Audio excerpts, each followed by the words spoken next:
Morning folks, it's Craig again, end of week 4 of my weight loss program. I'll just get you up to date with what's going on. As you know, I started out at 90.2 kilos. This week I lost 700 grams, which I'm happy about, but I'm not happy overall with my weight loss. It's only been about 6 kilos so far.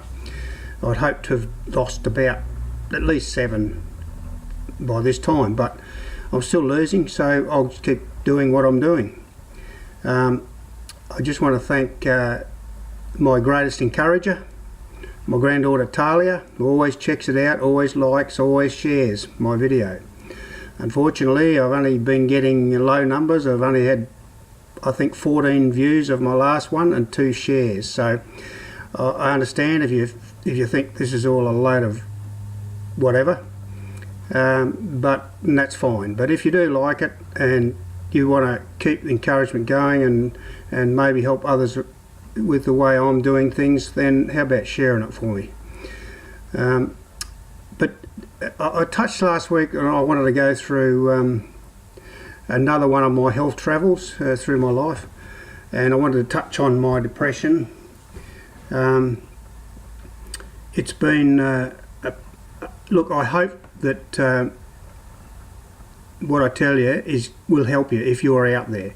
I found my best medicine for my depression, and I found this really in the last 2 or 3 years, is to tell people about it.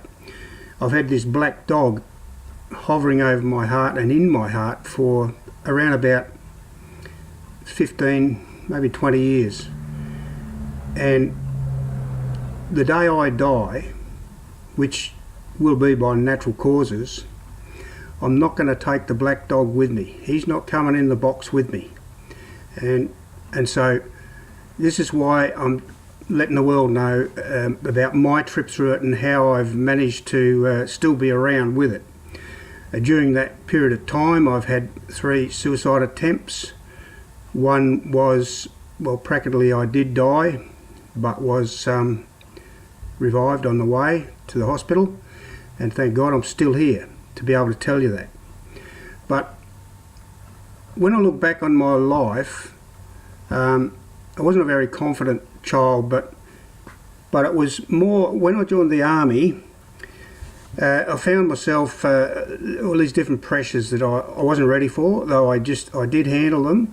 But I found that I was what I now know is anxiety attacks I was having.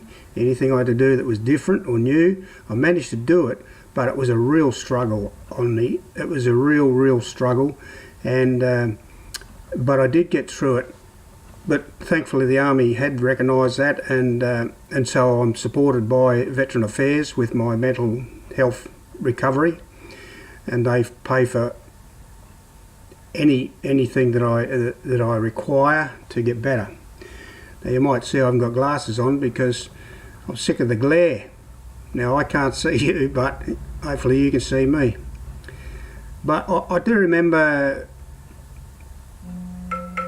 in the late 80s, early 90s, my phone's ringing as you can hear, but I'm going to have to ignore that. Yes, in the late 80s and early 90s is when I really started to move from anxiety to depression, really into deep depression.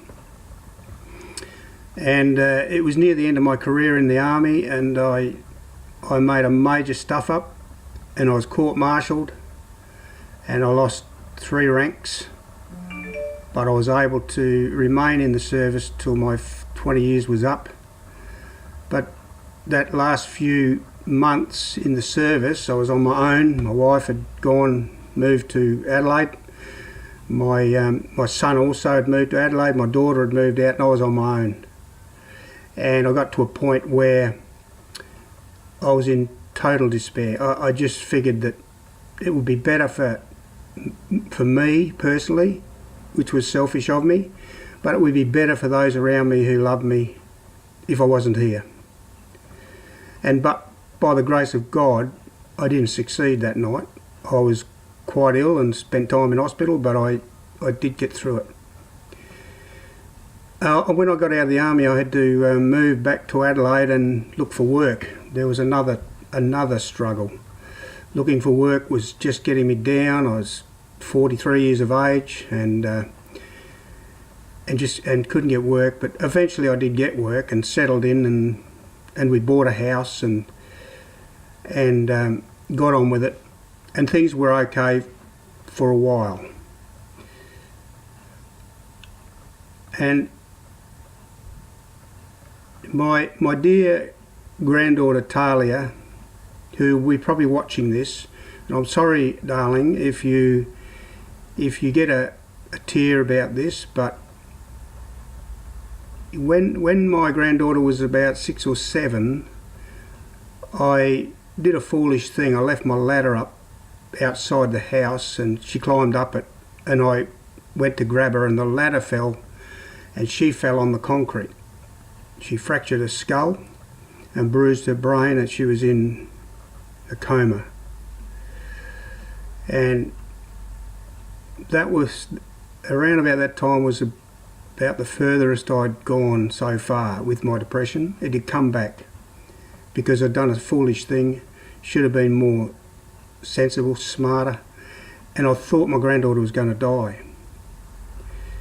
And after about 3 days, she come out of the coma and I went in to visit her, and she looked at me and said, "Oh, Pa, you did this to me." And that just about killed me. It was a child, she wasn't saying that to be vindictive or the blame game or anything like that. She was just being a child and telling it how it was. So I went home and thought about that and thought, well, that can't happen again. I have to do something about this. And so I started to try and work my way out of depression.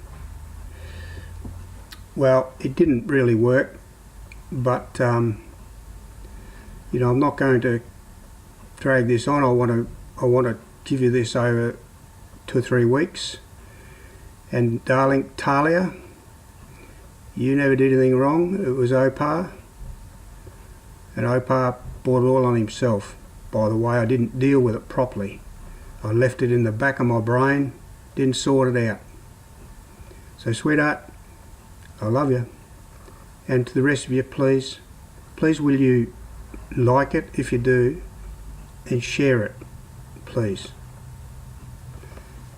I love you all, and God bless you.